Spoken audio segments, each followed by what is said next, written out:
Ladies and gentlemen, welcome to Animefied. Today let us look at the anime called To Your Eternity. Let's get started. The anime begins with a mysterious being sending a white orb down on Earth. The orb could transform into anything and thus takes the shape of rock, as that was the first thing it interacted with on the surface. Many years later, an injured dog falls on top of a rock and dies. The orb decides to take the shape of the dog and starts traveling. As he travels further and further, the dog settles. It's empty and completely abandoned except for one extra cheerful boy who lives there. The boy calls out to the dog and is happy to see him. He calls him Joanne and tells him that he's really happy that he is back. The boy then starts doing his usual chores. Whenever he is free, he dreams about paradise on the other side of the mountain. The other villagers went there and left him to take care of the sick and the elderly if they wouldn't be able to cross the mountain in the first place. The boy then decides to pack his stuff and leave for paradise. The journey seems to be going well until the boy injures his leg and in those conditions isn't able to contain the bleeding. But the boy keeps going. He gets a bit of hope every time he sees a landmark by one of the villagers. But the boy loses his last beacon of hope when he sees broken carts and tombstones along the way. Dejected and hopeless, decides to come back.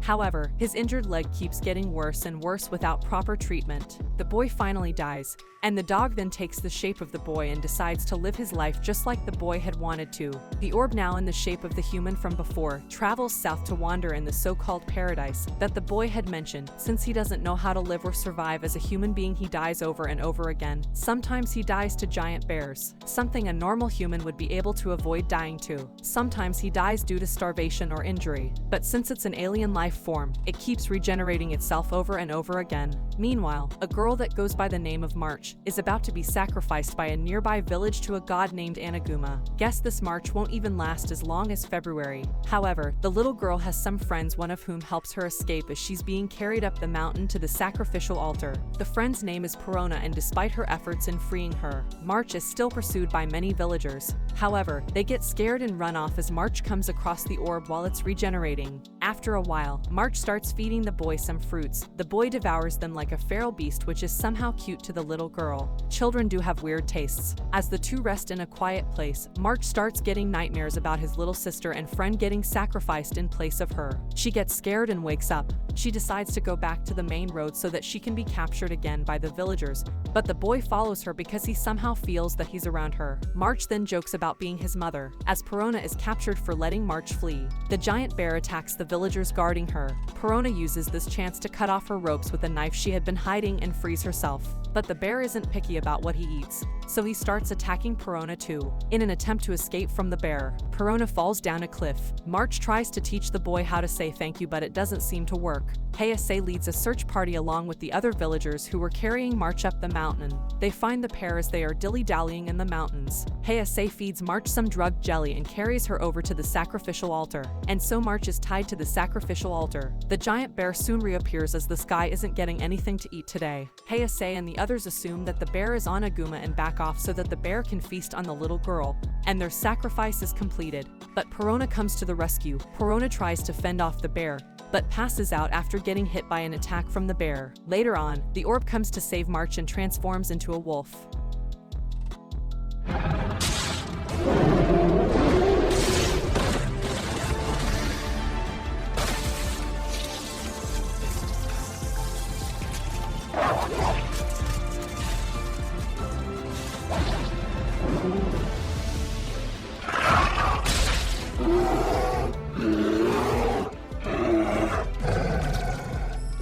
The wolf now bites off the bear's neck, and the bear bleeds to death.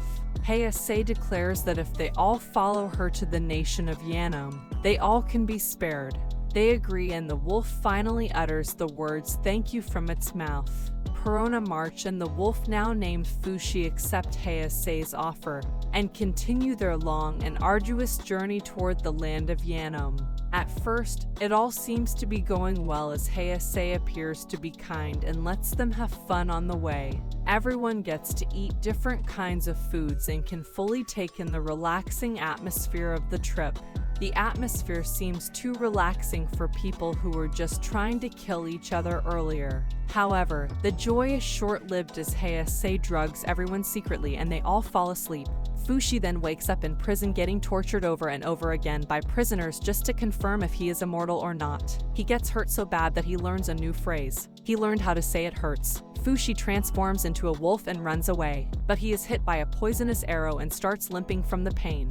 Fushi somehow reaches the cell March has been held up at, and there she tends to his wounds. Perona figures out a plan to get out of this sticky situation. She tells March that if they bring Onaguma's dead body back to the village, they would be able to convince them that they don't need any more sacrifices for Onaguma. Following this plan, Fushi and March start digging their way to the outside, but are caught in the act. Hayase then forces March to take care of the bear so that it can live again, but the injuries of the bear are just too grave. Perona is also spotted by a guard as she falls into a storage room, and thus she has to rush her plan and escape now instead of later as was originally planned. Perona, Fushi, and March try to escape the prison as they are chased by the villagers from the Yanome. During the chase, an arrow tries to have Perona, but March comes in front of the attack and takes the arrow in place of Perona. March dies, and so we can finally move forward with the plot, and this makes Fushi angry. Fushi transforms into the giant bear from earlier and wipes out all the enemies. They all manage to escape, and Perona now has to give the news of March's death to her parents. Looks like death came marching down on her. Since Yanome's soldiers want to hunt down Fushi, Perona convinces the boy to abandon the village and go, and she tells him to live his life away from all this drama,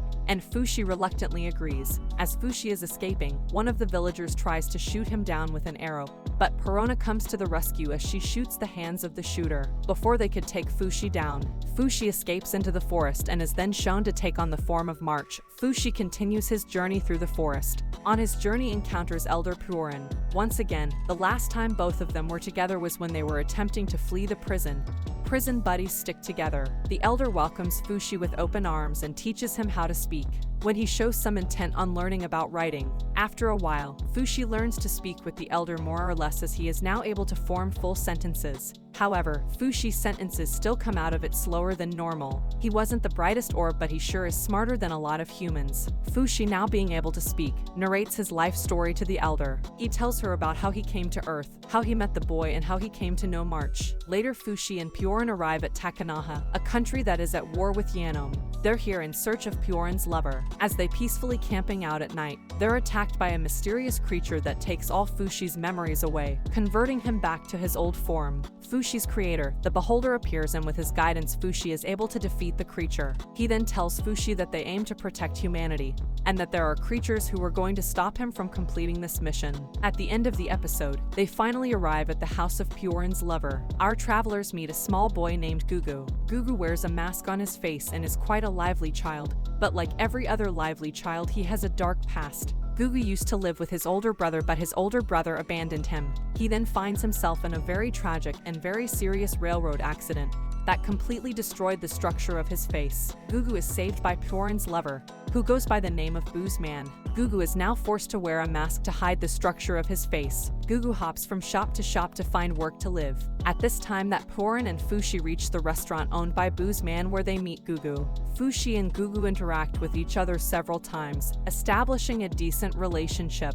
Meanwhile, Gugu's crush, who works at the restaurant, becomes attracted to Fushi and his antics. This makes Gugu quite jealous, and he decides to work hard to impress his crush. Gugu leaves the restaurant after he had an argument with Booze Man. He goes out in the city searching for work, but he constantly gets abused and discriminated against because of his deformed face. He gets frustrated to the point that he quits every time he is bullied. On the other hand, Fushi decides to help around the restaurant by cooking and cleaning, but he sucks at it. So upon multiple failures, Purin tells Fushi that he needs Gugu to teach him all those new skills. She continues that once he learns to cook, he would become a proper adult. Gugu really struggles to attain easy money with the ring Rian gave him, but in the end gives it up for his missing brother. The next night, a group of shady men tries to kidnap Gugu because they want to use him in a show, as he looks like an interesting character, but they're interrupted as Fushi comes and scares them all off.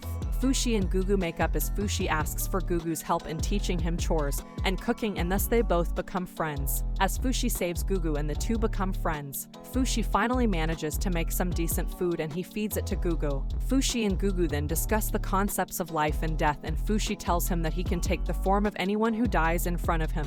Fushi then tells Gugu that if he dies, he will take Gugu's form as well. just as he did with March and the nameless villager from the north. Rian finds the two friends, and as Gugu realizes that he's lost his mask, Fushi goes out to find it. Rian and Gugu argue about Gugu not showing his face, but in the end, they both make up. The two decide to come back to the restaurant, but Rian's father does not like it. When the plot is going smoothly, he sends kidnappers to capture Rian, but she manages to escape. In the end, Fushi was attacked by the unknown soul again as he's out trying to find Gugu's mask. The unknown silhouettes are called knockers.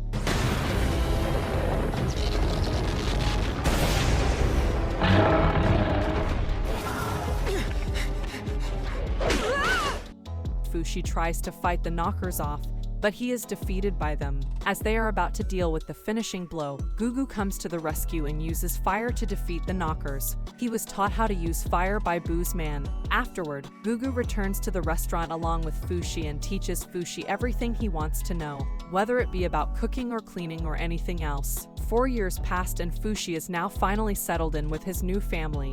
Fushi is glad that he's growing up like a normal man.